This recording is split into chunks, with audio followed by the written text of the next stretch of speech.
묵상 기도 드리심으로 주일 오후 예배 하나님께 드립니다. 다 같이 묵도 드립니다.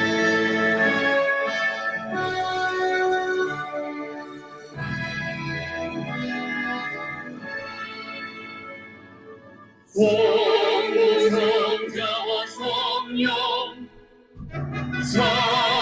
찬송하여 영광 돌려보내세 대초로 지금까지 보영원 무궁토록 성삼위께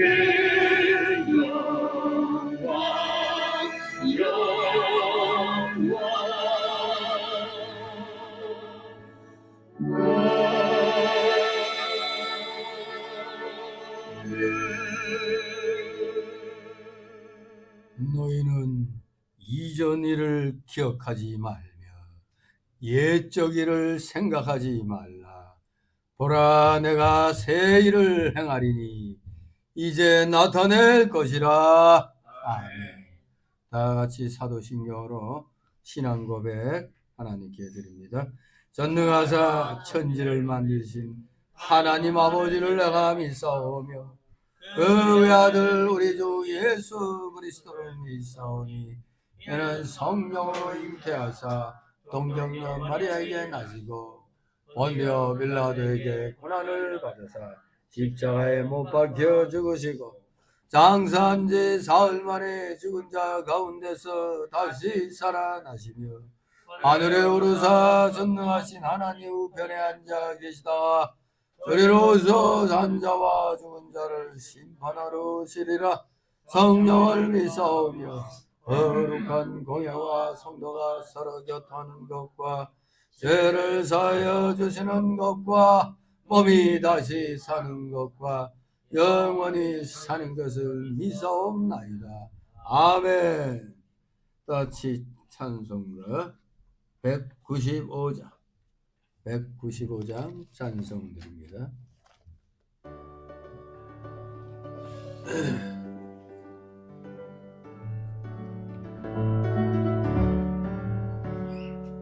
이 세상의 모든 죄를 맑히시는 주의 모여 성자 예수를 위하여 찬송하고 찬송하세. 주님 앞을 몰래 떠나 예를 잃고 헤맬 때에 나의 길을 따라오사 진이 구원하셨도다. 은보다도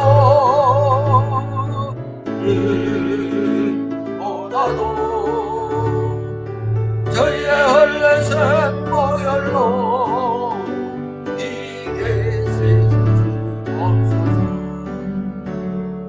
다시 발을 쓰셨으니 내 얼굴 붉으셨고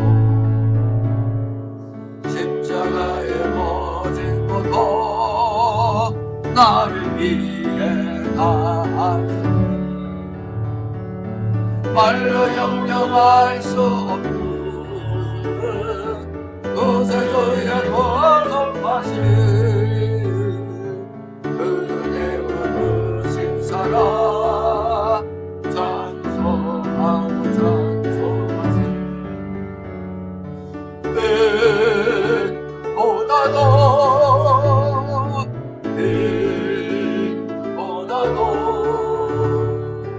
저희의 헐레센 보혈로 내게 씻어주옵소서.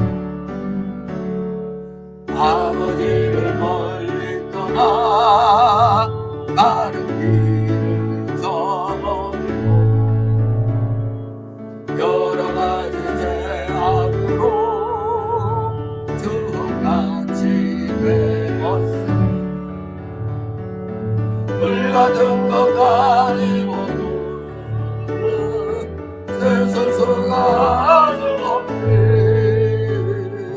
전력이 한 몸의 피로 날 정결케 하옵소서.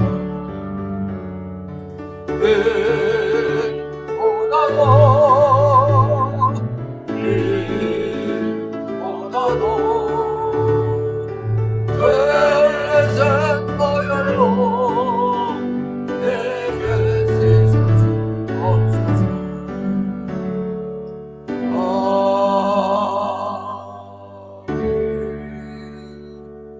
이 시간을 위해서 곽석순 권사님 기도 인도하십니다.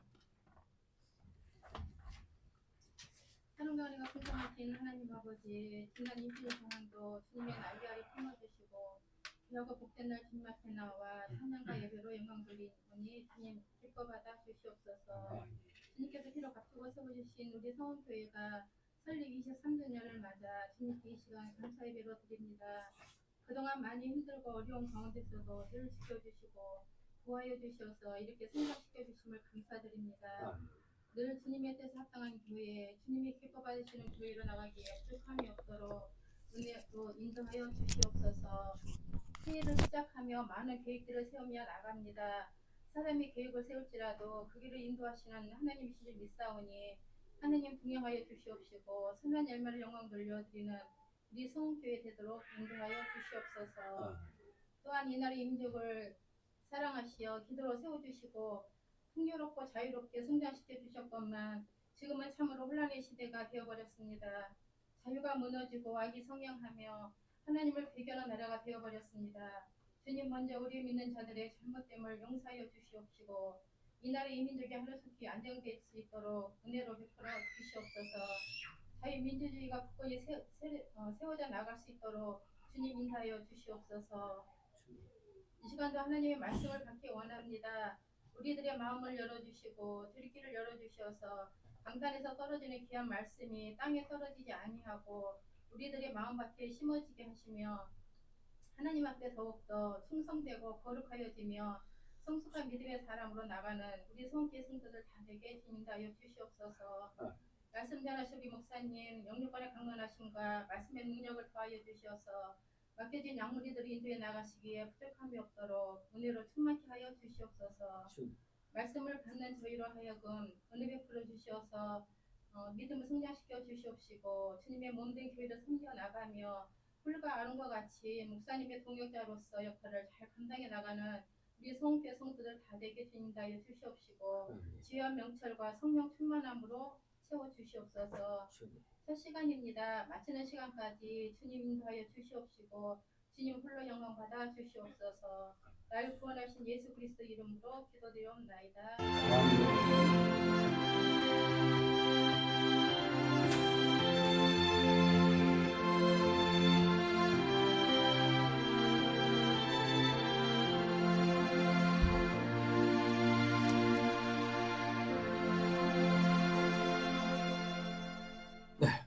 감사드립니다.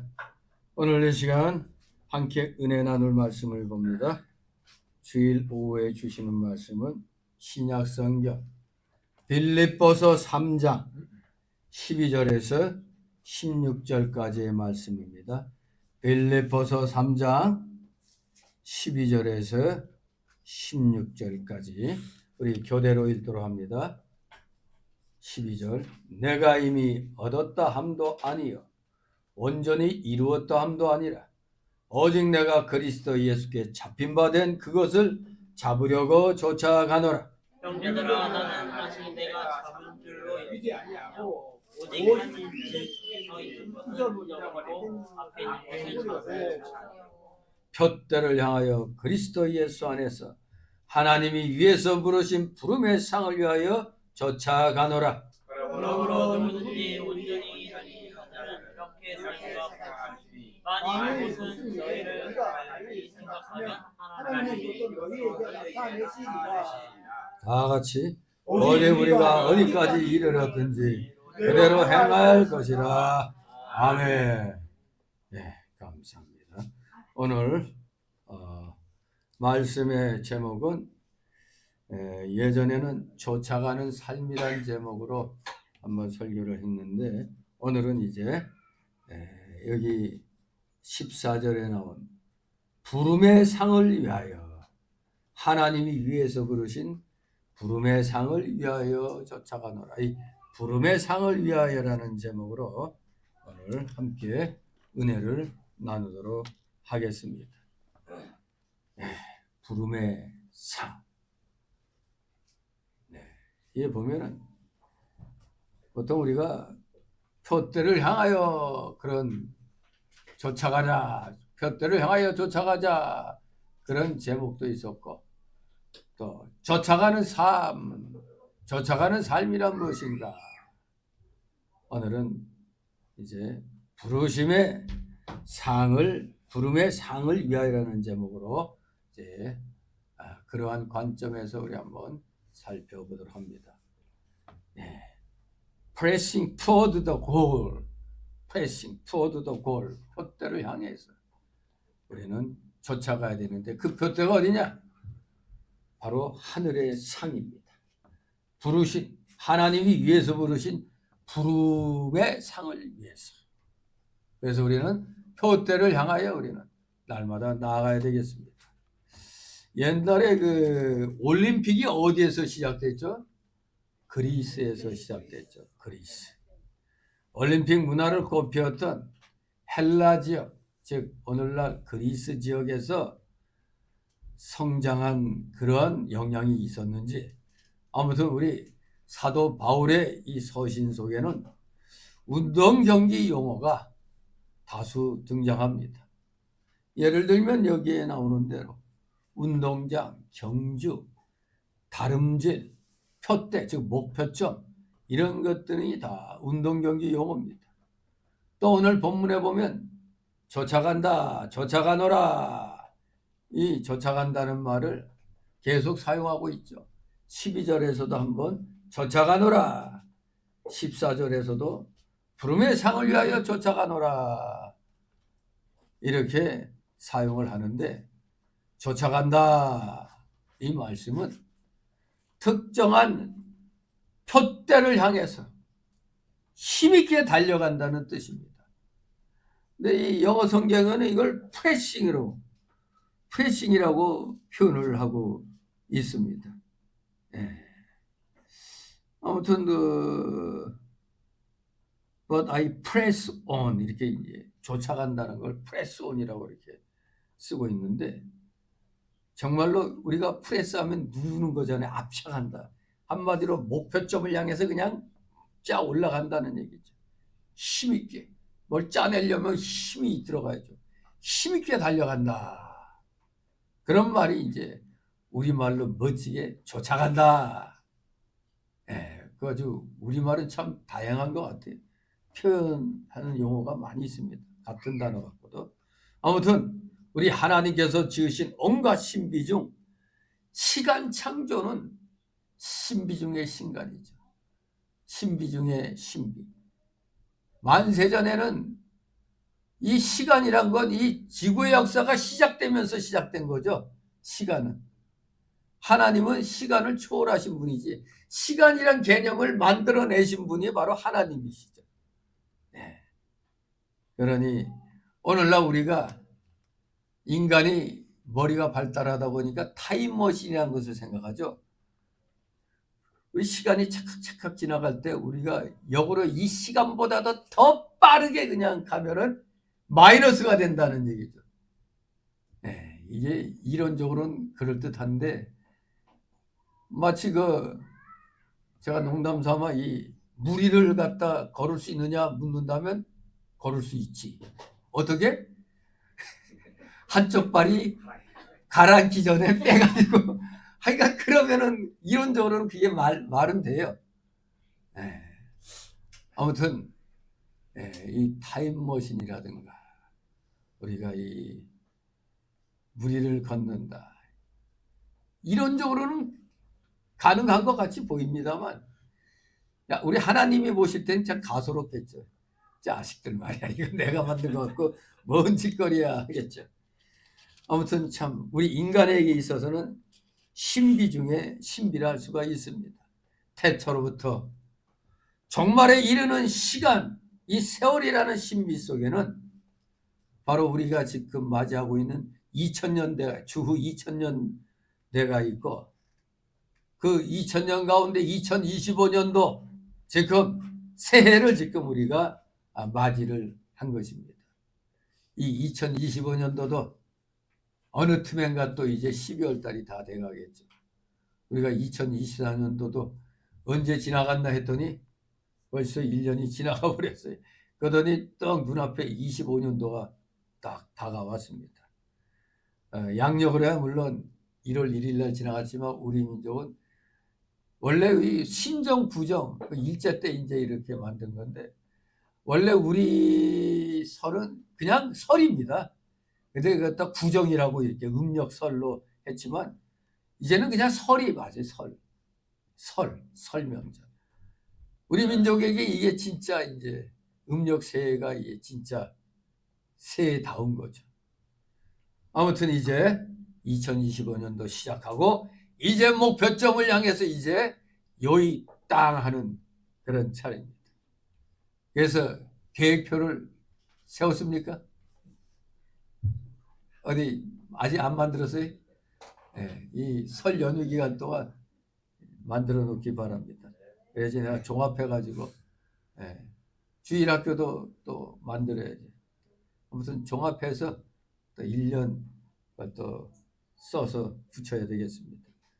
아무튼 우리는 이제 계속해서 시간과 싸우면서 달려가고 있습니다. 그러면은 우리가 또 이 새해를 맞이해서 어떻게 생각하면서 행동해 나가야 되겠는가? 어떻게 나가야 되는가? 그래서 오늘 이 문장을 또 두 단락으로 나눠서 살펴봅니다. 첫 번째 단락은 12절 13절. 뒤의 것은 잊어버려라. 뒤의 것은 잊어버려야 한다.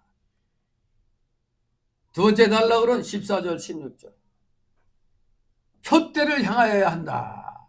즉 목표점을 향하여 가야 된다. 이렇게 두 단락으로 나눠서 살펴보도록 하겠습니다. 자, 12절 13절 있습니다. 12절 13절. 내가 이미 얻었다 함도 아니요 온전히 이루었다 함도 아니라 오직 내가 그리스도 예수께 잡힌 바 된 것을 잡으려고 쫓아가노라. 형제들아, 나는 아직 내가 잡은 줄로 여기지 아니하고 오직 한 일, 즉 뒤에 있는 것을 잊어버리고 앞에 있는 것을 잡으려고. 아멘. 네. 사실 이 12절 말씀 보면은 구원의 단계에는 여러 단계가 있죠.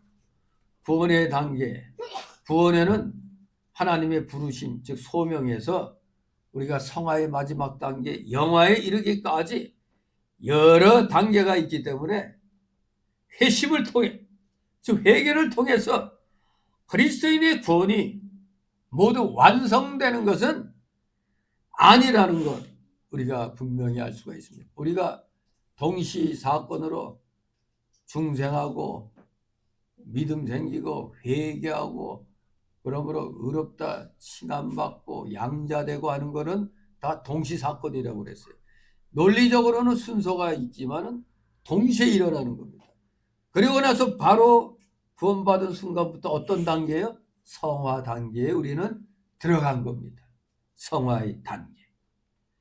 아무튼 이 성화를 부지런히 이뤄나가야 우리는 주님이 오시는 날 영화의 단계에 이르게 되는 것입니다.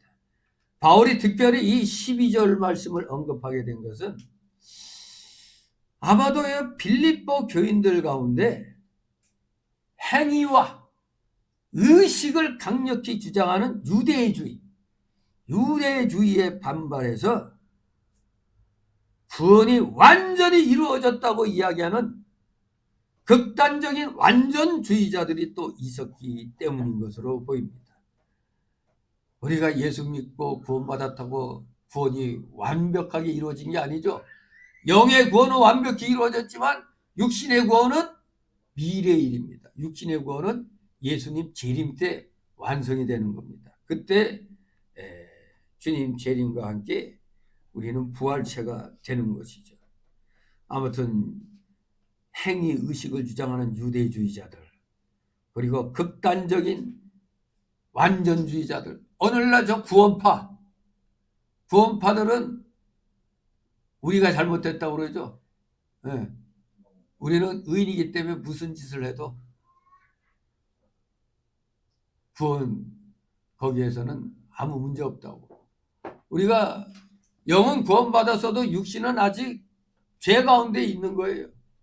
성화 단계에 있기 때문에 우리 육신은 아직 죄인 단계에 있는 겁니다. 아주 완전하지 않죠. 영은 구원받아서 의인 됐지만 육신은 아닙니다.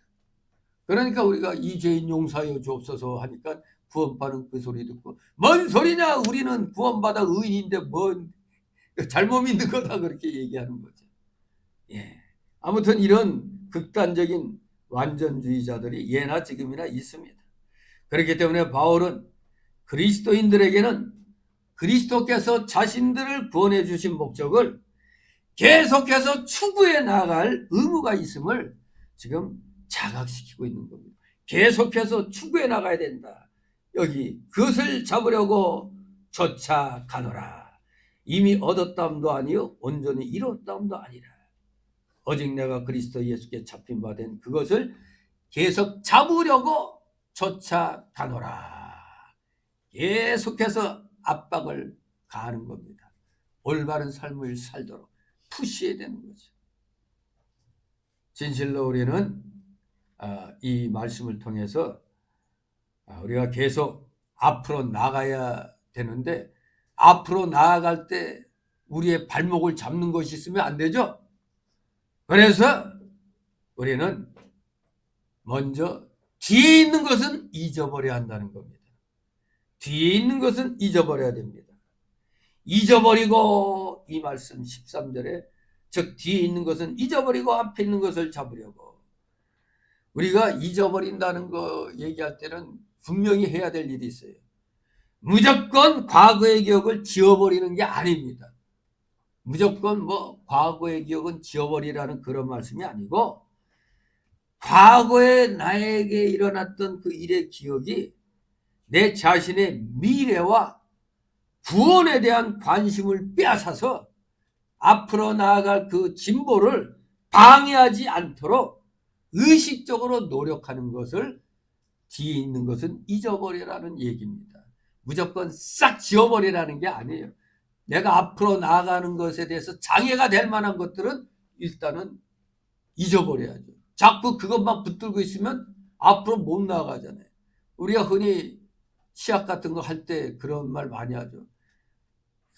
내가 그냥 이 운동선수 같으면, 야, 그때 그냥 어퍼컷을 탁 내있으면 그걸로 끝났을 텐데, 도리어 내가 그걸 못하는 바람에 역전타를 맞고 그냥 고전한 거, 그런 걸 생각하면, 그래서 졌다고 생각할 때는 항상 거기에 머물러요. 그때 내가 그냥 그것만 피했으면. 야구 선수 같은 경우는, 야, 그때 그냥 한번 쳤으면. 그걸 자꾸 생각하면 안 되죠. 축구 선수도 골을 넣을 때, 결정적인 찬스에 골을 넣다가 실수를 해버려. 그러면 그게 계속 머릿속에 남아가지고 그 실수 때문에 안 해야 할 실수를 또 하게 된단 말이에요. 그렇게 앞으로 해야 될 것을 바라볼 때는 실수하고 한 것들은 일단 잊어버려야 되는 겁니다. 앞을 향하는데 자꾸 방해를 하잖아요. 그게 자꾸, 그때 내가 이것만 잘했으면, 자꾸 이렇게 아쉬워갖고 그거 생각하면 앞으로 못 나가는 겁니다. 이렇게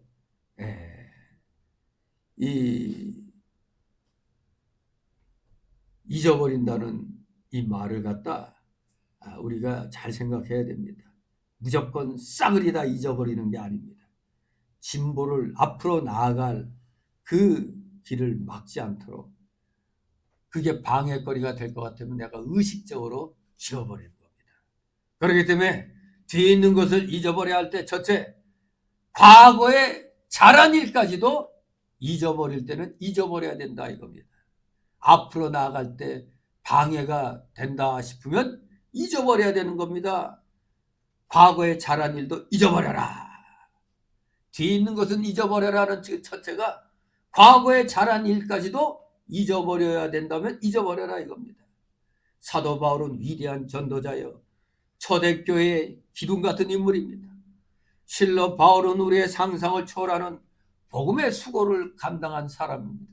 성경 66권 가운데 신약 성경 몇 권? 27권 가운데 바울 서신 몇 권? 13권 또는 14권 얘기하죠. 히브리서를 바울의 저자로 넣으면 14권이 되는 거죠. 정말로 상상을 초월하는 복음의 수고를 한 사람입니다. 그럼에도 그는 이미 얻은 것도 아니라고 그랬어요. 온전히 이룬 것도 아니라고 그랬습니다.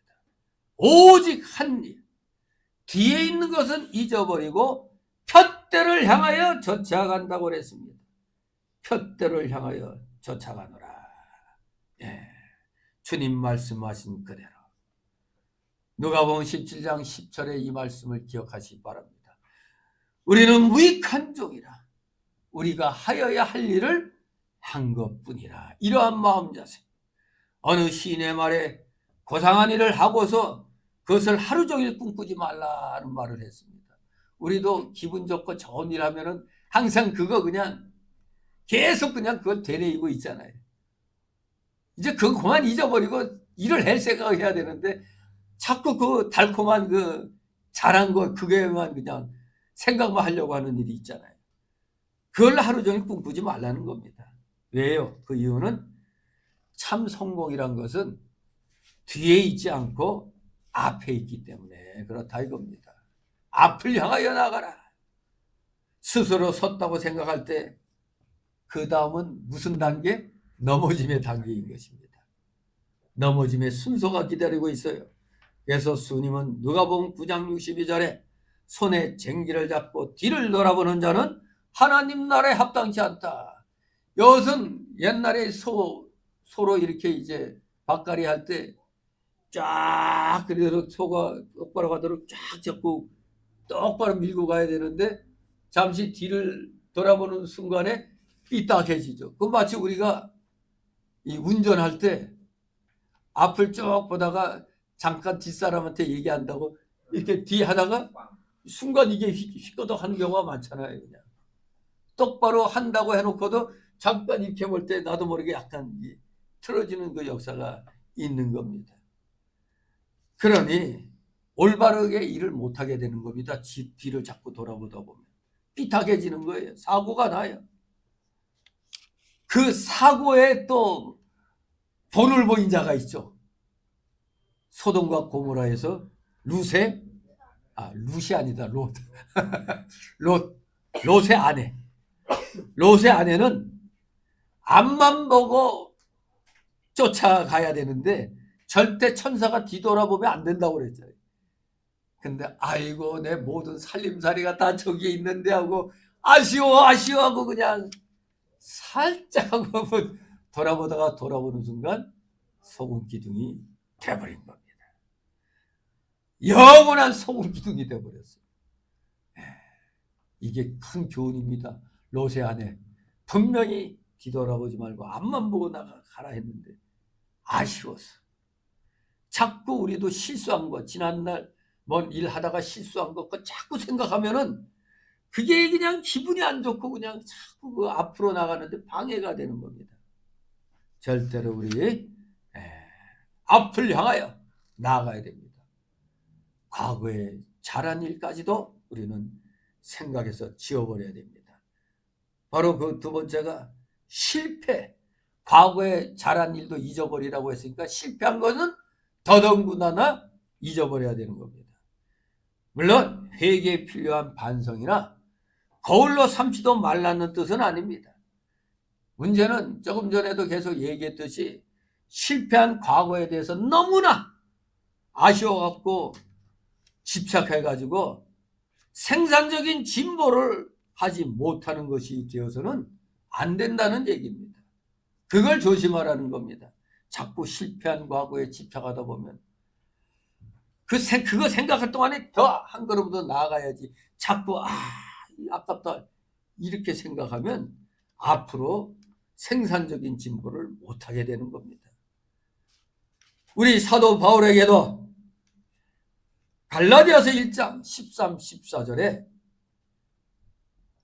그 잊기 힘든 지난날 자신의 그 악한 행적이 있습니다.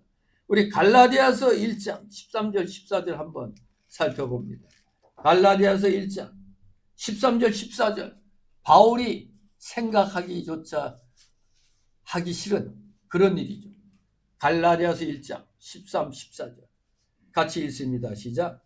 내가 이전에 유대교에 있을 때 한 일을 너희가 들었거니와 하나님의 교회를 심히 비방하여 잔해하고 내가 내 동족 중 여러 영갑자보다 유대교를 지나치게 믿어 내 조상의 유전에 대하여 더욱 열심히 있었으나 하며 뭐를 핍박했다고요? 하나님의 교회를 핍박했다고 그랬어요. 하지만 과거에 내가 너무 악했구나. 이것만 갖고 있으면 바울이 바울같이 안 되잖아요. 그래서 이러한 일을 바울이 크게 깨닫고 크게 회개한 후에는 과거에 자기가 악행한 것에 대해서 붙들려 있지 않고 그것을 갖다 발판으로 삼아서 더욱더 사명 감당해 나가는데 힘을 썼습니다. 그러니 하나님이 그렇게 귀히 붙들어 쓰신 겁니다. 이렇게 앞으로 맡겨주신 사명 감당하는데 더욱더 힘을 썼지 그저 지난 날에 대해서 나는 나쁜 놈이하고 비관하거나 침륜에 빠지지 않았다 이겁니다. 주님의 제자 중 베드로와 가룟 유다가 똑같이 범죄했죠. 그러나 베드로는 크게 회개해서 큰 제자가 되었고 가룟 유다는 크게 후회하고 비관하다가 스스로 자결하여 영원한 오명자가 되고 말았던 겁니다. 그러니 우리 지난날 예수 믿기 전에 잘못한 거 있어도 그거 다 회개했으면은 다시 생각할 필요 없습니다. 이미 예수 믿고 구원받은 자들은 하나님께서 뭐같이 희게 했다? 양털같이 희게 그냥 해주신 겁니다. 싹 다 십자가에서 제거해 주셨어요.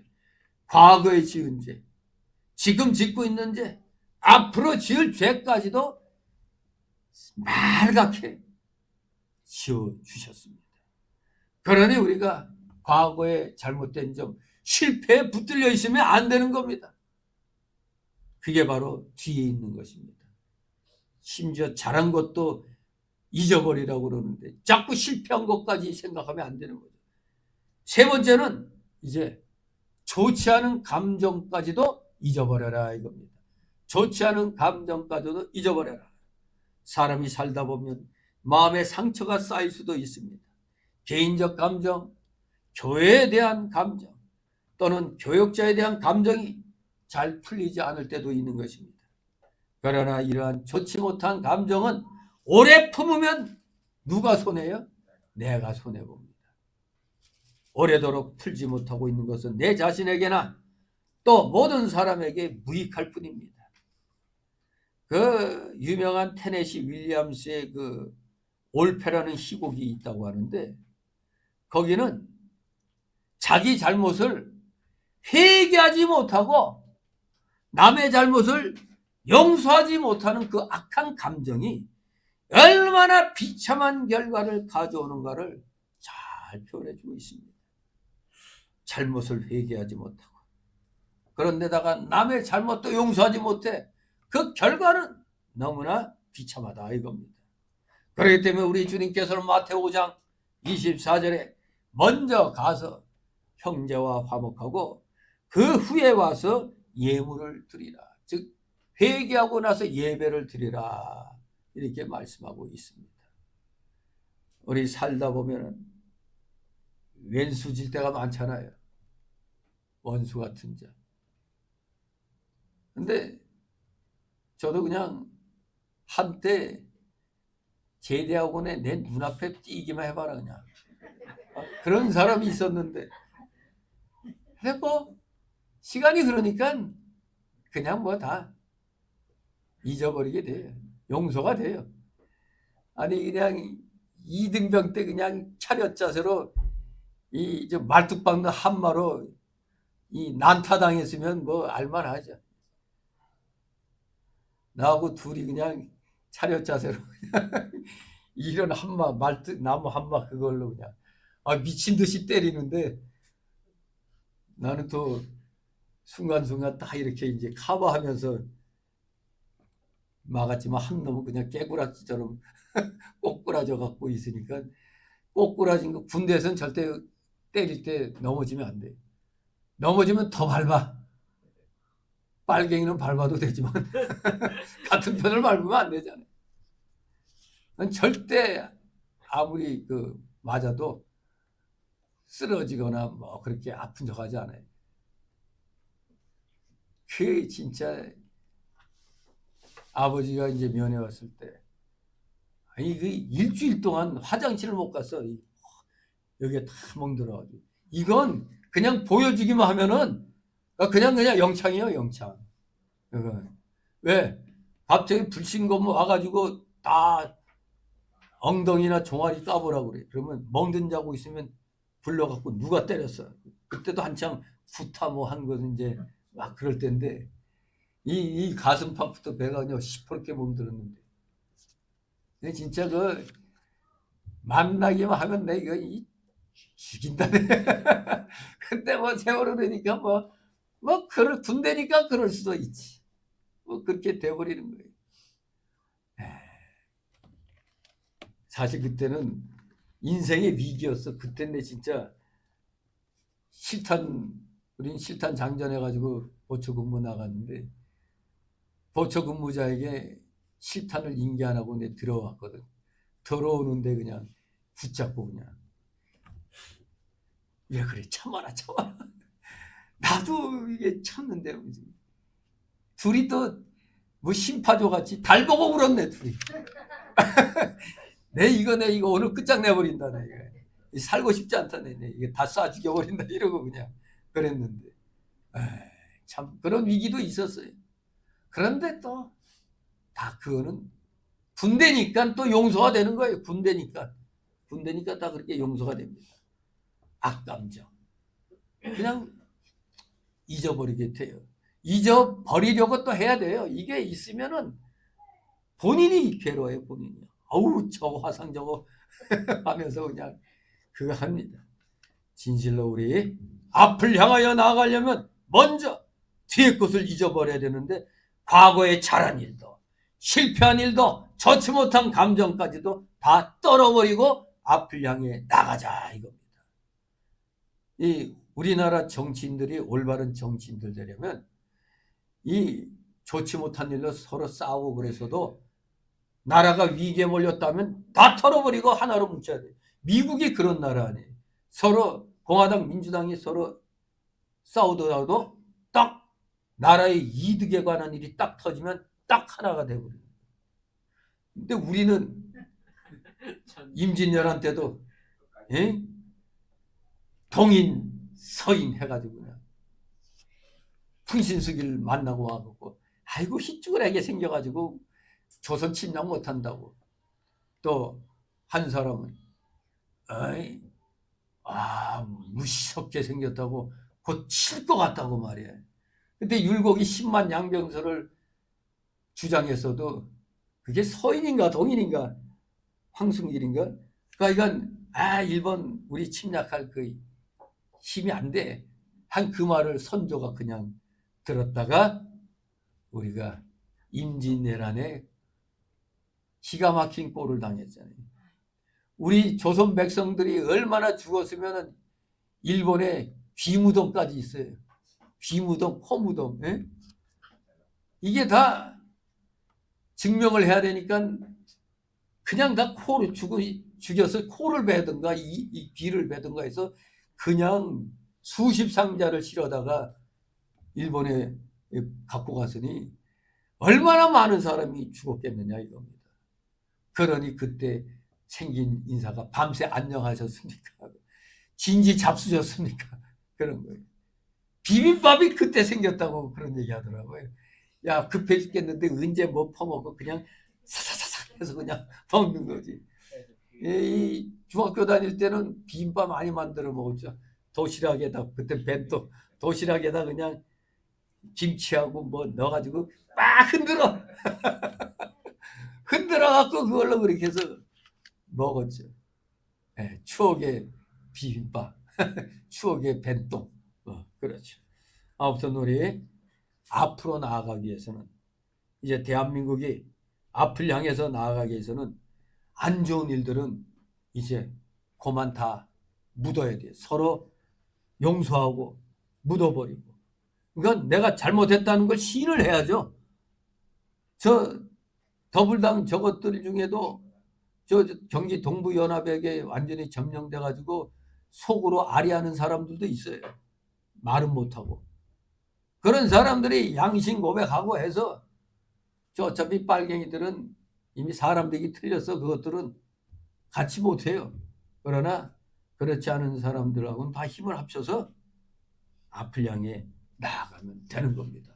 그러면 이 나라 다시 살 수 있는 겁니다. 자, 이렇게 우리가 위에 있는 부름의 상을 위해서 쫓아가기 위해서는 바로 첫째가 뒤에 있는 것들, 과거에 잘한 일, 실패, 그리고 악감정까지도 잊어버려야 한다 이겁니다. 앞을 향하여 나갈 때 방해가 될 것 같으면, 나의 진보를 이루어 나가는데 이롭지 못할 것 같으면 의식적으로라도 우리는 버릴 줄 알아야 돼요. 두 번째 단락으로 14절 16절 있습니다. 푯대를 향하여 그리스도 예수 안에서 하나님이 위에서 부르신 부름의 상을 위하여 쫓아가노라. 그러므로 누구든지 우리 온전히 이룬 자들은 이렇게 생각할지니, 만일 무슨 일에 너희가 달리 생각하면 하나님이 이것도 너희에게 나타내시리라. 어제 우리가 어디까지 이르렀든지 그대로 행할 것이라. 아멘.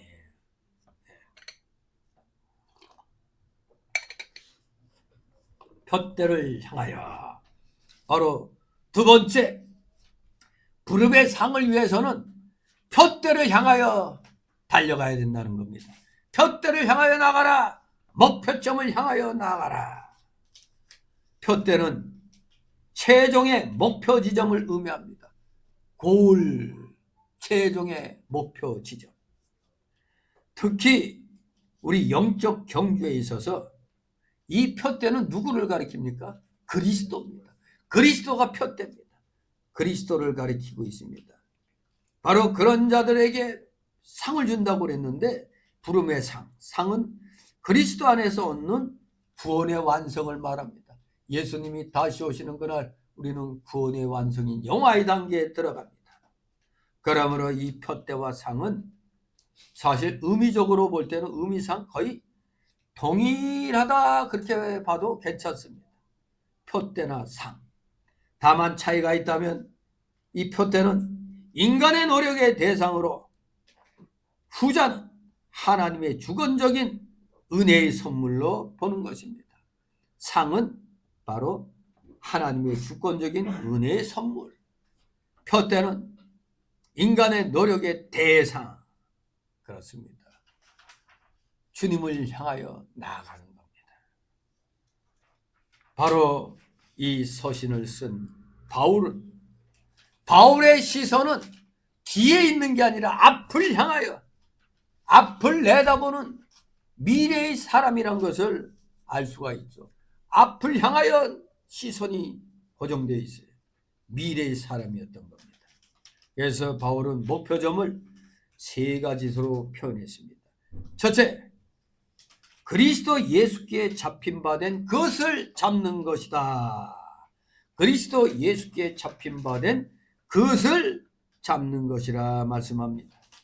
네, 사도 바울은 예수님께서 자신을 붙잡은 목적과 계획을 분명하게 알고 있었습니다.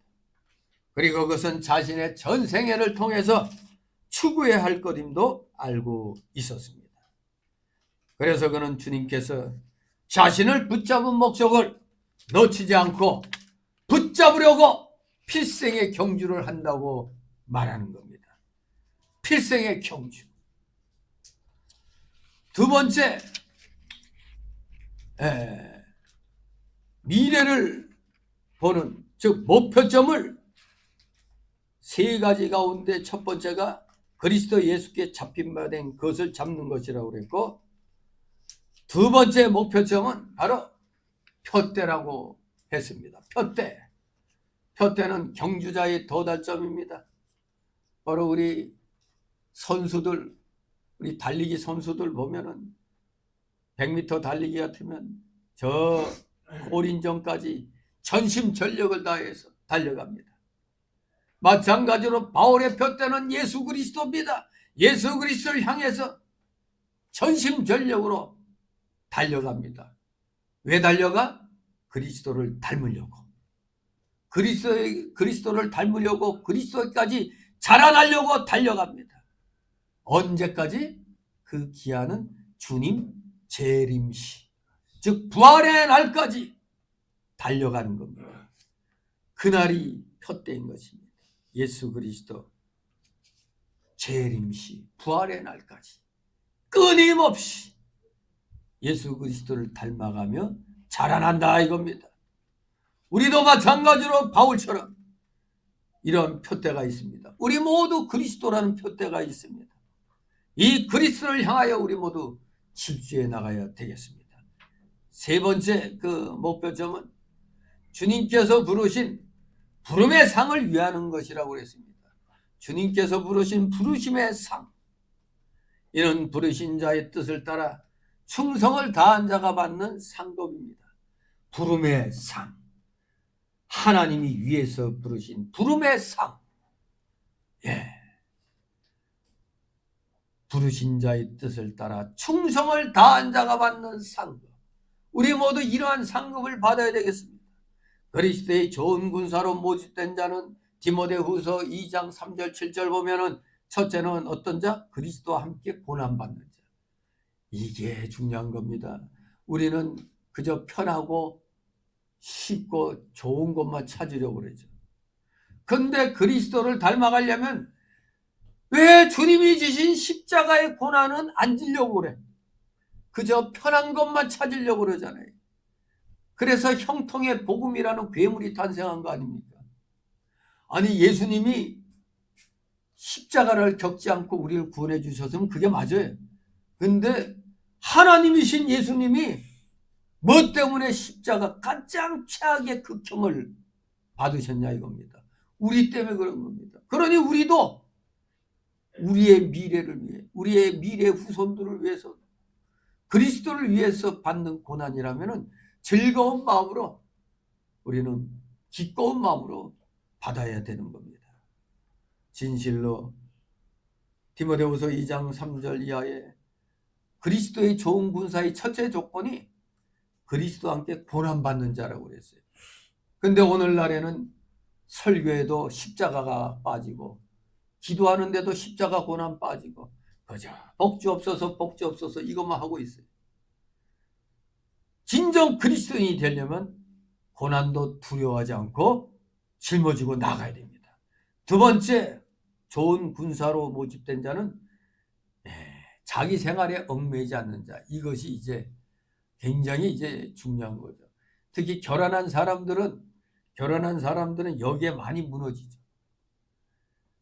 어느 교단에 들어갔는데 마침 그 어디 교회 자리, 저기 어디야, 일할 사역할 자리가 저기 상간 벽지나 저기 그냥 멀리 떨어진 도소야, 저기 섬이야. 그러면은 우리 학교 가야 되는데 그리고 내가 이거 떠나면 안 되는데, 이 자기 생활에 얽매여 있으면은 가라 해도 못 가는 겁니다. 전에 얘기했듯이 이병구 목사님 개학교단에 있을 때 어느 목사님이 목회 잘하고 있는데 그 교단에서 어디로 가시오 하면 가야 되는 거예요. 근데 여기 서울에서 목회 잘하고 있는 그 목사 보고 저기 저 제주도인가 어디 거기 가서 사역하라고 그랬더니 뭐라고 그랬다고요? 사모와 의논해 봐야 돼. 그 말 딱 한순간 이제 그 사람은 이병구 목사님 눈에서 사라졌어. 아니, 우리 군대에서도 작전을 하면서 몇 대 되자 당신이 와서 저기 좀 위험하지만 저쪽 당신이 맡으셔 하면은 알겠습니다 해야지. 아, 이러면 돼, 안 돼? 안 돼요. 안 되는 거죠. 명령, 총사령관이 명령하면 따라야 되는 겁니다. 자기 생활에 얽매이지 아니하고 예, 그 소리밖에 없습니다. 군사는 오직 예밖에 없어요. 아니오가 어디 있어요? 군인은 오직 예밖에 없습니다. 만약에 이 계엄에 이제 무슨 어디 역할을 맡았다 하면은 이런 일은 애한테는 있을 수 없어요. 오직 명령대로 움직였을 뿐입니다. 그 말만 하면 되는 거예요. 군인은 오직 명령대로 난 한 것밖에 없다. 더 이상은 모릅니다. 다 그래야 되는 거예요. 무슨 구구절절이 어떠고 저떠고 주저리 하고 있으니 이게 됩니까? 그런 것 때문에 우리 국민들이 실망 많이 했죠. 야, 우리 군대 수준이 저거밖에 안 되나. 딱 하니 그 경호 차장같이 그냥 대통령 경호하는 데만 나의 온몸을 불사른다. 군인은 오직 명령에 따라 움직인다. 그래야 되는 거 아닙니까? 그런데 당신 말이야, 우리말 안 들으면 연금도 못 받아 그러니까 모두 쫄아가지고 연금 못 받는다는 소리에. 에이, 참말로. 이 대통령 복귀되면 저 시원찮은 저 별들 다 잘라내야 되죠. 완전 똥별이 진짜지. 아, 전 정말 너무 실망했어. 더군다나 특전사 사령관. 아, 그래도 이 정예부대 중에 부대 하나인데 주저리 하고 있으니 이거는 저 뭐야 저게. 아이고, 또 눈물 찔찔 짜고 내. 야, 이 한 목숨 바쳐 나라를 구하는 거에는 나는 아무 신경 안 쓴다. 그러면서 그런 눈물을 흘렸다면 모르겠는데 그저 자기 벗어날 궁리만 하고 있으니까 창피한 거지. 그리스도의 좋은 군사도 마찬가지입니다. 명령만 하옵소서. 저 섬이라도 제가 전도하러 가겠습니다. 이런 자세가 돼야 됩니다.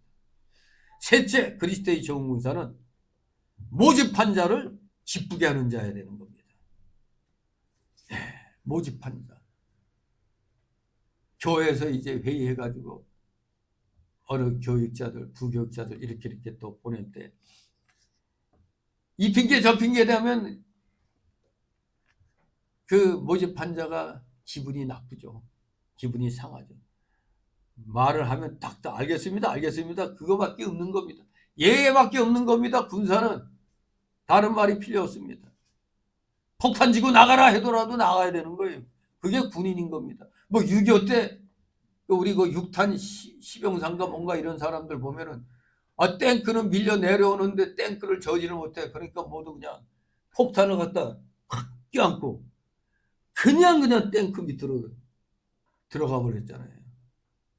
이런 용감 무시장한 이런 군인 정신, 이런 자들이 모집한 자를 기쁘게 하는 겁니다. 아니오가 어디 있어요? 예밖에 없는 겁니다. 이와 같이 주님이 주신 목표, 즉 잡힌 바 된 그것, 표대, 부름의 상, 바로 주님이 주신 이 목표 앞에 설 때 우리는 우리 스스로가 생각하기에도 너무도 큰 부족을 느낍니다. 명령에 순종했지만 우리 자신이 너무 보잘것없잖아요. 그런데 이런 부족을 느끼는데 뭔 자랑할 게 있겠어요? 부족을 느끼는 사람은 자랑이 없는 겁니다. 그러나 부득불 자랑할 것이 있다면 바울 사도가 말한 대로 고린도후서 11장 30절처럼 나의 약한 것만을 자랑할 뿐인 것입니다. 나의 약함을 자랑하라. 그러나 주님이 힘 주시니까 모든 것을 할 수 있다.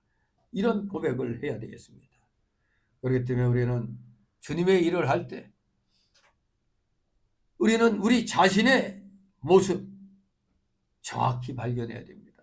현재 내 자신의 위치, 내 자신의 자세, 이게 어떤가를 살펴야 됩니다. 내 자신부터 바로 만들어야 되잖아요. 우리가 군인 들어가면은 처음에 훈련소에서 훈련 받잖아요. 완전히 핫바지들 모아다가 훈련시키면은 나중에 그냥 눈이 그냥 빠릿빠릿하게 돌아가잖아요. 우리 자신의 모습을 먼저 살펴보고 자격을 갖추도록 우리가 힘을 써야 되는 겁니다. 진실로 우리 부르심의 그 상을 위해서 우리는 온전히 순종함으로 우리는 나가야 되는 겁니다. 이 부름의 상을 위하여 우리가 해야 될 세 번째 일은 프레스, 쫓아가야 된다 이겁니다. 쫓아가라. 룻이 행한 것처럼 시어머니를 어떻게 했다? 붙쫓았더라. 우리의 달려가는 길은 우리의 생명이 다하는 날까지입니다. 몇 년만 하고 멈추는 게 아니라 16절 말씀대로 오직 우리가 어디까지 이르렀든지 그대로 행할 것이라. 그대로 달려가라는 겁니다. 최선을 다해서 쫓아가야만 하는 길이 우리의 달려갈 길입니다. 우리가 나이가 많이 들어서 이제 뭐 운신도 못할 정도가 될 때까지도 몸이 움직여지면 움직일 때까지는 일해야 된다 이겁니다. 우리 기독자들에게는 허다한 증인들이 있습니다. 무거운 것, 얽매기 쉬운 죄를 벗어버리고 인내로서 우리들은 온 힘을 다해 쫓아갔던 우리 믿음의 선진들을 우리는 많이 알고 있죠.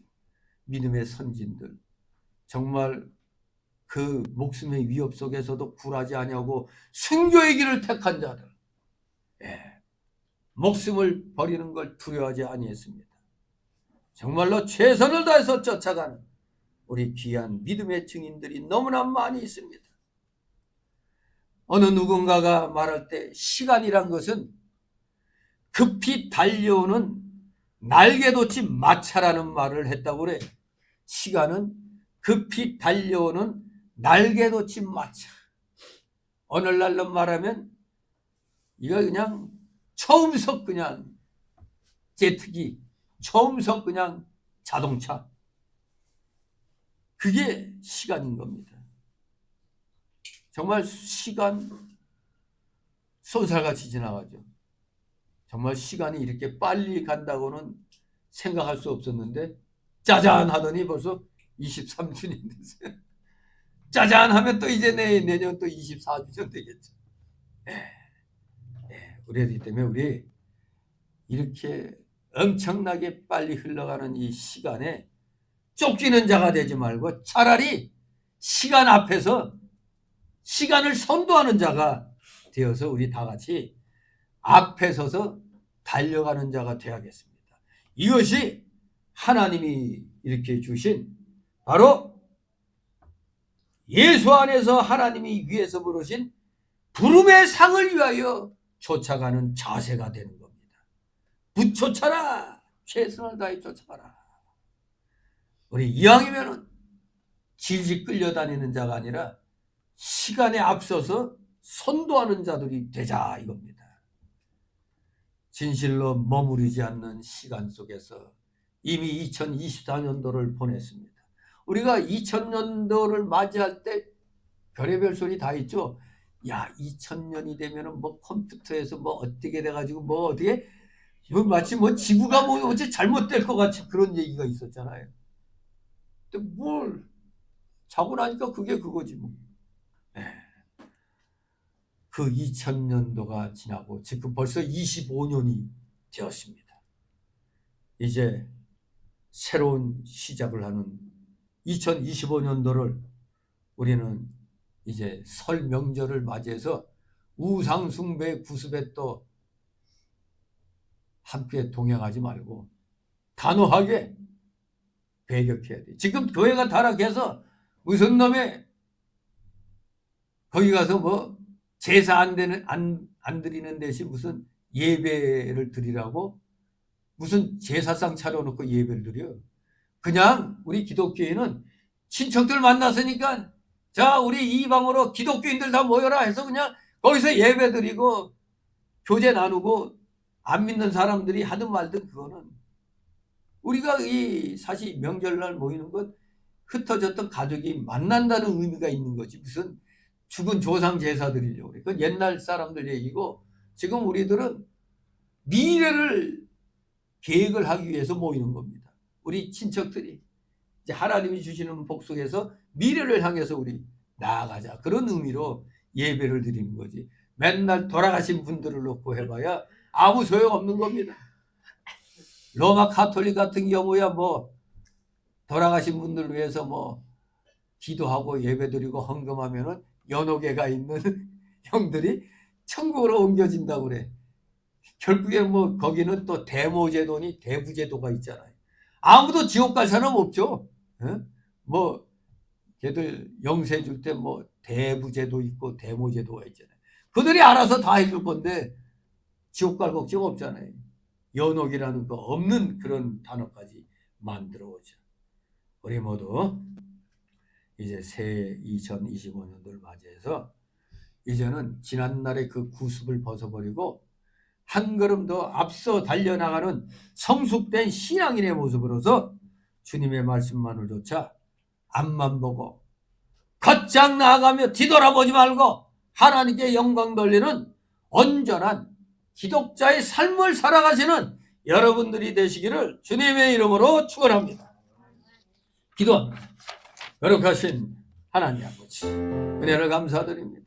우리 사랑하시는 자녀들 새해를 맞이해서 진실로 지난날에 그 아쉬웠던 것을 자꾸 생각하지 않게 하여 주시고 오직 발판으로 삼아 다시는 2025년도에 지난날과 같은 실수를 하지 않도록 우리 더욱더 힘을 신경을 쓰면서 말씀대로 순종하며 하나님께 영광 돌려드리는 그 일만을 향하여 날마다 나아가는 자들 다 되게 하여 주시옵소서. 우리 모두 시간의 승리자들 되게 하옵소서. 감사드리며 예수 그리스도의 이름으로 기도드리옵나이다. 아멘. 같이 찬송가 263장 찬송드립니다.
주님 가르쳐준 기도로 마칩니다. 하늘에 계신 우리 아버지여, 이름이 거룩히 여김을 받으시오며 나라의 마옵시며 뜻이 하늘에서 이룬 것 같이 땅에서도 이루어지이다. 오늘날 우리에게 일용할 양식을 주시고 우리가 우리에게 죄 지은 자를 사하는 것 같이 우리 죄를 사하여 주옵시고 우리를 시험에 들게 하지 마옵시고 다만 악에서 구하옵소서. 내게 나라와 권세와 영광이 아버지께 영원히 있사옵나이다. 아멘.